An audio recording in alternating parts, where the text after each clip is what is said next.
जय हिंद कैडेट्स। तो आज हम एक नया चैप्टर रिवर सिस्टम पढ़ेंगे जो कि जिससे एनडीए में ज्यादातर क्वेश्चन आते हैं। तो स्टार्ट करते हैं। देखिए, सबसे पहले हम गंगा नदी से स्टार्ट करते हैं क्योंकि गंगा नदी से ज्यादातर क्वेश्चन बनते हैं। तो सबसे पहले हम जानेंगे कि गंगा नदी एक्चुअली होती कैसे है। गंगा नदी कहलाती है, ठीक है।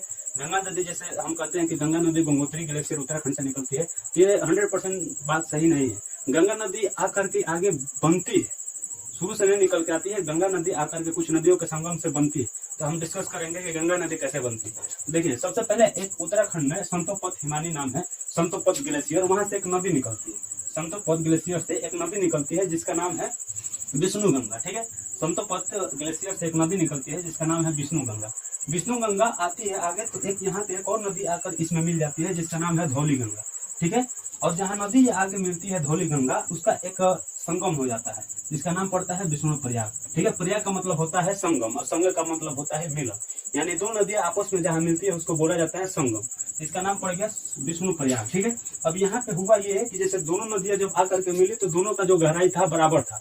तो ज्योग्राफी में ऐसा कहा गया है भूगोल में कि अगर दो नदियों का पानी अगर गहराई बराबर हो जाएगा तो वहां से जो नया नदी निकलेगा उसका एक अलग नाम पड़ जाएगा, ठीक है। तो दोनों नदियों का यहाँ पानी बराबर हो गया, तो जो आगे नदी निकल के गई उसका एक अलग नाम पड़ गया, नया नाम अलकनंदा, ठीक है।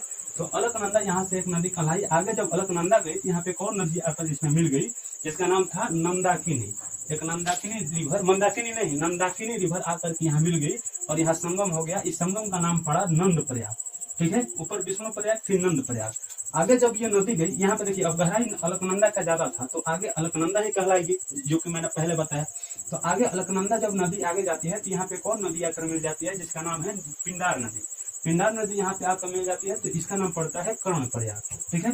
प्रयाग मतलब संगम।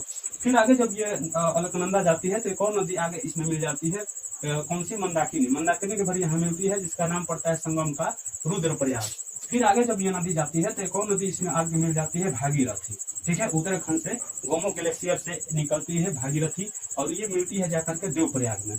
फिर जब आगे निकल के जाती है नदी, अब जैसे इस नदी का गहराई ज्यादा था, ठीक है, तो आगे जब निकलती है तो इसका नाम पड़ जाता है गंगा। तो देखिए यहाँ से हमारी गंगा का एक्चुअली नाम शुरू होता है देवप्रयाग से, ठीक है। तो कितना तालमेल था गंगा नदी को नाम बताने में, ये आप समझ सकते हैं। तो भागीरथी को ज्यादातर लोग बोलते हैं कि यही गंगा नदी है, लेकिन एक्चुअली 100% श्योर नहीं, 100% नहीं कर सकते हैं क्योंकि भागीरथी जब आकर के यहाँ मिली तब इसका नाम एक अलग पड़ा गंगा, ठीक है। लेकिन उत्तराखंड के लोग इसी को गंगा बोलते हैं। तो आप ये समझे होंगे, ठीक है। अब ये याद करने में बड़ी मुश्किल होता है कि इसको कैसे भैया याद करें, विष्णु प्रयाग, नंद प्रयाग, ये कर्ण प्रयाग, इसको कैसे, तो इसको आप ऐसे याद रखिएगा। अपने दिमाग में कृष्ण भगवान का इमेज ला लीजिए, कृष्ण भगवान का इमेज अपने दिमाग में रखिएगा और ऐसे याद रखिएगा जैसे कृष्ण भगवान विष्णु भगवान का अवतार थे, ठीक है। तो सबसे पहले विष्णु भगवान आ रहे हैं तो विष्णु प्रयाग हो गया। विष्णु भगवान के बाद अब कृष्ण भगवान, यानी उनको नंद लाला भी बोला जाता था, ठीक है। तो विष्णु प्रयाग के बाद अब नंद प्रयाग, नंद प्रयाग के बाद अब जो है उनका एक कान भी था कृष्ण भगवान का, कर्ण प्रयाग। कर्ण प्रयाग के बाद अब एक रुद्र, यानी माला पहनते थे तो रुद्र प्रयाग। अब जब कान हो गया, माला हो गया, कृष्ण हो गया तो एक देव कहलाए, ठीक है। तो देव प्रयाग ऐसे हो गया। तो ऐसे हम आप एक छोटा सा ट्रिक था, ऐसे याद रख सकते हैं कि सबसे पहले विष्णु प्रयाग, फिर अब विष्णु जी अवतार लिए यानी नंद प्रयाग, और नंद प्रयाग के बाद अब उनका कान आया यानी कर्ण प्रयाग। कर्ण प्रयाग के बाद उनका माला आया यानी कि रुद्र प्रयाग, और रुद्र प्रयाग के बाद अब पूरा देव कहलाए यानी कि भगवान बन गए यानी कि देव प्रयाग। तो इस सीक्वेंस में ऐसे हमें इमेज की तरह याद रहता है, ठीक है। तो आप आई होप आप समझे होंगे कि गंगा नदी का एक्चुअली नाम कैसे पड़ता है। और ये इसी को पंच प्रयाग भी बोला जाता है, इसी को पंच प्रयाग भी बोला जाता है। कैसे, देखिए पहला प्रयाग हो गया, ठीक है, फर्स्ट प्रयाग, ये हमारा दूसरा प्रयाग हो गया, तीसरा प्रयाग, ये चौथा प्रयाग और ये पांचवा प्रयाग।